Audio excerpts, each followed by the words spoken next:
Big 12 Radio on TuneIn and Big 12 Studios. We are presented by Modelo. Our Modelo Spring Caravan runs through Provo, Utah today. We'll do that in the final hour of the show.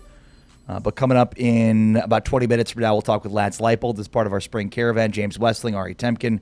It's Big 12 today on Big 12 Radio. Holy Big 12. Last night was absolutely wild in the Big 12. Major implications. Bubbles everywhere. Let's, as we do on Mondays, put them in on the clock and react to all of the Big 12 hoops action from last night. T-Chains, Damon Turner, take us through these games. All right, first one, guys, Colorado at Utah. All right, well, not much in terms of implications here, but Colorado scores 92 points on Utah. Colorado, 7-10 now in Big 12 play, very quietly, getting closer and closer to 500. Meanwhile, Utah, 2-15, just kind of a forgettable first year for Alex Jensen and the Utah Utes in this regional rivalry game between Colorado and Utah. Ari, stop me if you've heard me say this before. Colorado is a year away. Yeah. Colorado is going to be an NCAA tournament team next season. Mark my words. So much growth from last year to this year when they were the worst team in the league. And it will be year 3 under Tad Boyle for all of these guys that are eventually going to be NBA players like Bengot Dak, like Sebastian Ronchik. Dak, by the way, had 22 points, a career high, 10 rebounds. He's a 7-foot wing type player. He makes his free throws. He was 9 for 10 from the line. Like, Colorado's got a really good freshman in Johnson at the point. Watch out for the Buffs next year. All right, next one, guys. Oklahoma State at UCF. Yeah, this is a bad loss for UCF in overtime, but Oklahoma State, a desperate team. Anthony Roy went for 27. Kanye Cleary scored 7 of his 23 in overtime. Roy had the 27, and then Cleary had a three-pointer and shot 4 of 4 from the line in overtime. And that was a key here. Themis Folks scored a team-high 20. Kugel added 18 with 11 in the first half. And, yeah, I mean, UCF looked really good at the start, and then Oklahoma State came roaring back. 10 lead changes in this one. Dude, this game was nuts. This game featured the most points ever in a Big 12 game involving Oklahoma State. Wow. And just 4 points shy of the all-time Big 12 record, which belongs to Kansas, Oklahoma, Buddy Hield, that epic showdown. 111 to 104, and give Oklahoma State a ton of credit. Again, a team that's not going to be in the NCAA tournament, but if they're in the NIT or that tournament out in Vegas, watch out for them. And, dude, UCF, like, this is a home loss that's a, quad 2 loss? This probably knocks you a line or two in the NCAA tournament seeding. Yeah, well said. All right, next one, guys. West Virginia at Kansas State. Yeah, this was a shocker. West Virginia needing a win here against K-State to stay alive in the race for an NCAA tournament bid, and they lose 65-63 at K-State. We know road wins are tough, but K-State shot 41% for the field. West Virginia shot 39%. Teams combined for 29 turnovers. The decisive factor was the free throw line. K-State made 19 of 25, 76%, while West Virginia went 9 of 16 for 56%. So K-State was plus 10 from the foul line on West Virginia. In a 2-point game, that's huge. Well, and Ari, should we address the elephant in the room, which is that P.J. Haggerty didn't play for Kansas State in this game. Their leading scorer at 23 points per did not play, and Kansas State beats a team that's on the NCAA tournament bubble. He was scratched about 90 minutes before tip-off. Kansas State released a statement saying that he suffered an injury in practice, and they still won. Kamari McGriff had a season-high 18. Nate Johnson looked like a completely different player. That's the big headline for me, is that Haggerty out, K-State wins. Next one, BYU at Cincinnati. Wow. Yeah, this is a big-time win for Cincinnati, and, man, things are going very south for BYU. But the turnover battle was huge here. The Bearcats turned BYU's 15 turnovers into a 21-4 advantage in points off turnovers, and they only committed 7. Jalen Celestine, 18 points, 7 of 9, and 4 of 6 from 3. Also had 2 blocks. Jizzle James had 18. Rob Wright, by the way, 21 points, but 0 assists in 32 minutes. This game was basically over by halftime. Cincinnati built its lead through that ball pressure that destroyed BYU in this one with the 21 points off turnovers. They converted turnovers into transition offense at will. And Cincinnati's a team that struggled most of the year on offense. Easy way to take care of that is to turn teams over and get out in transition. That's what they did. Dude, I'm so happy for Wes Miller. Cincinnati's won 6 of their last 7, and they did it last night on national TV in front of a sellout crowd at Fifth Third Arena, over 12,000. They've always been elite defensively, but now the offense is coming around, and Jalen Celestine's the big story there. He had 18. He's been on an absolute heater. I would not want to play this team in the Big 12 tournament. I wouldn't want to play them in the NCAA tournament. I'm going to continue to beat that drum that they should be a tournament team. And if they get in and they're in one of those play-in games, watch out for Cincy to make a run. Yeah, their third quad one win, and we said they probably needed to close out with 2 victories. They get one of the 2 so far, so we'll see. BYU, meanwhile, has lost 3 straight in 9 of their last 13 games. Could this slide BYU to a double-digit seed? We shall see. Yes. And also, when are we going to start, looking at not just these wins for Cincinnati, but how they're winning. Yeah. They went into Allen Fieldhouse and beat KU by almost 20, and then they just destroy BYU. Like, come on. All right, guys, next one at TCU at Texas Tech. Well, this is a big-time win for TCU, and, I mean, to do it on the road in Lubbock, I mean, Texas Tech's been the team that's been the road warriors. This was as impressive of a win as you can get. Texas Tech was surging. Three straight wins. TCU is legit. I think this obviously solidifies their spot as an NCAA tournament team. They've now won 7 of their last 8 games. You mentioned yesterday how important Lella Vicious has been to them. He had a 3 with 2:06 remaining to stretch the lead to 9 for TCU, and it looked like Texas Tech might get back into it. Anytime Texas Tech threatened, TCU made a run to get back up. And TCU won the rebounding edge, 39-25. Including a 16-7 margin on the offensive rebounds.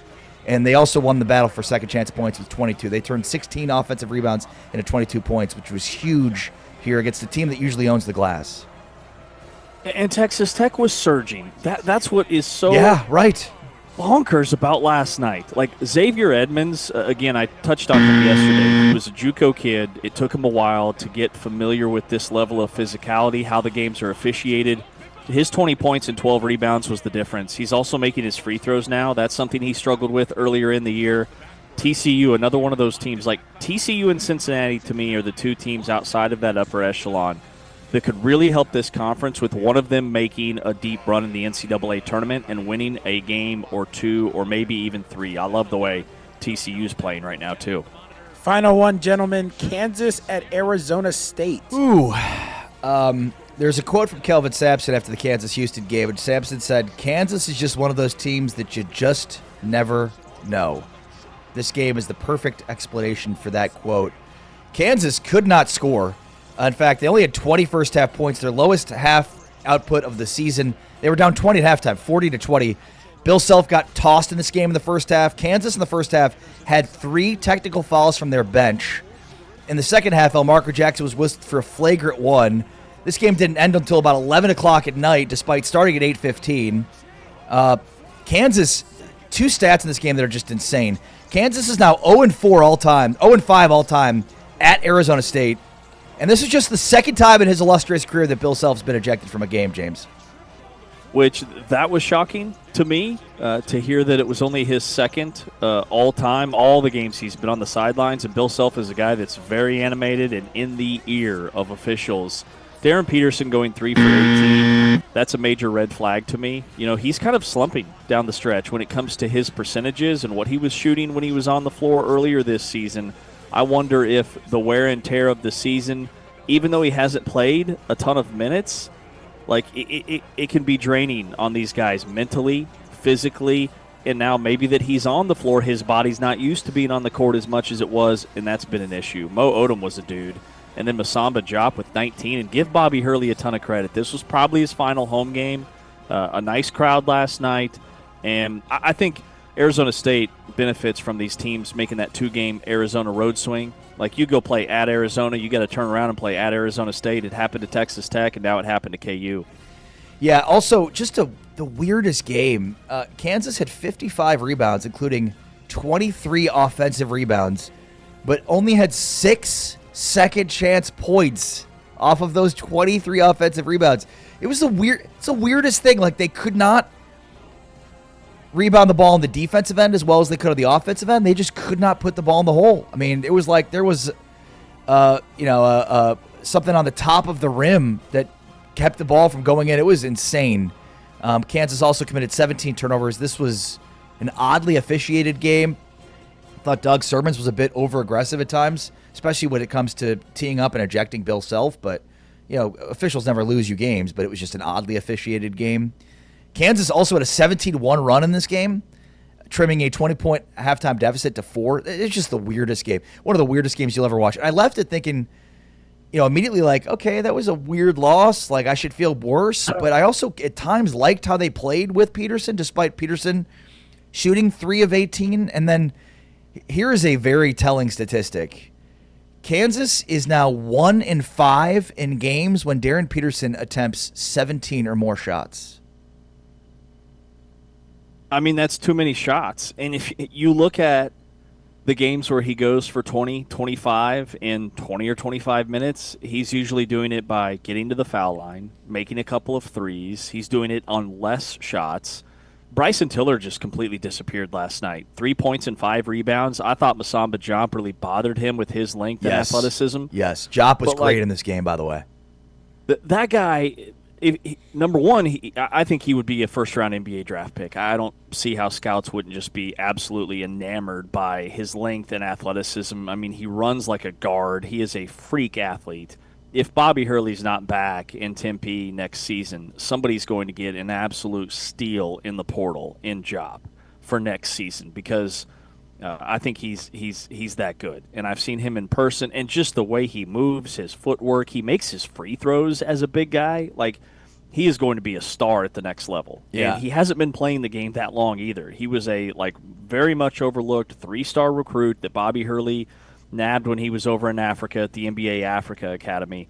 But yeah, I tuned into this game when it was 40-20, and I'm like, okay, where's the run? Like, Kansas is going to go on a run. And then they did, to your point. They get it within a couple of possessions, but they just couldn't get over the hump, and Arizona State responded. Yeah, this is also a damning statistic for Bill Self in Kansas. Kansas is now 7-12 in the month of March since 2013. Sorry, since 2023. Which is hard to believe, quite frankly. Here's what Bill Self said following this loss to Arizona State about getting ejected. Well, I argued, Darren's foul, and I think he gets help all the time, but I argued that, and then the first one, that's fine. I mean, I was out of the box. Second one, I was still out of the box, so I guess that's the reason why he gave it to me, because Sermons gave it to me, because I was still out of the box and didn't retreat in a timely manner in which he wanted me to. But yeah, that was it. I certainly was not intentional whatsoever. Yeah, I mean, James, 7-12 in the month of March last 2 seasons. Yeah, I mean, that's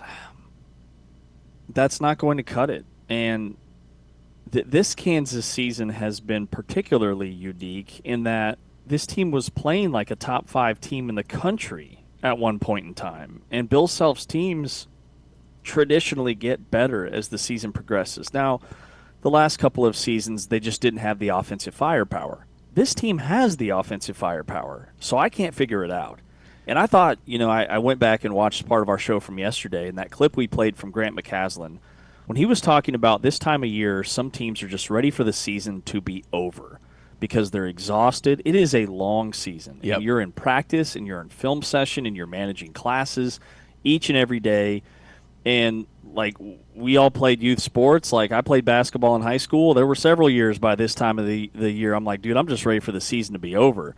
So these teams that aren't battling for an NCAA championship run are, I think there are some players on some teams that I watch and I'm like, oh, that dude's just ready for the season to be over. Yeah. And I think that's why, big picture, we had all these just incredibly wild scores last night in the Big 12 is some teams still want to be playing and other teams don't. Yeah, no, well said. I completely agree, and it's obvious and evident when you get to this final week or 2 weeks The one thing I will say about this Kansas game is, I know that there are a lot of Kansas fans that are disenchanted by this, but I don't know. I liked the way at times that Kansas played within, especially the second half. First half, they were completely lifeless, and that was awful. To claw back in the second half and play the way that they did, I thought was impressive. And Darren Peterson was driving, he was dishing. He had 10 rebounds, 4 assists, and 5 steals in the game. So while he wasn't hitting shots, he was a much bigger part of the offensive ecosystem in a way that we haven't seen. They just could not knock down shots. It was unbelievable. Peterson had a few and ones that he couldn't finish, so they became 2 free throws, and there were just other things like that. But I thought overall, 10 rebounds, 5 steals, those are not bad numbers for Darren Peterson. All right, more on these games, including what I thought was the biggest win of yesterday's games, which was TCU over Texas Tech, or maybe it was Cincinnati. We'll get into those games coming up. On the way next, though, our spring caravan, we're talking Kansas football with Lance Leipold, the head football coach of KU. Lance Leipold joins us next with James Wesley, Amari Temkin. This is Big 12 Today, presented by Modelo. Heard on TuneIn, watched on Big 12 Studios.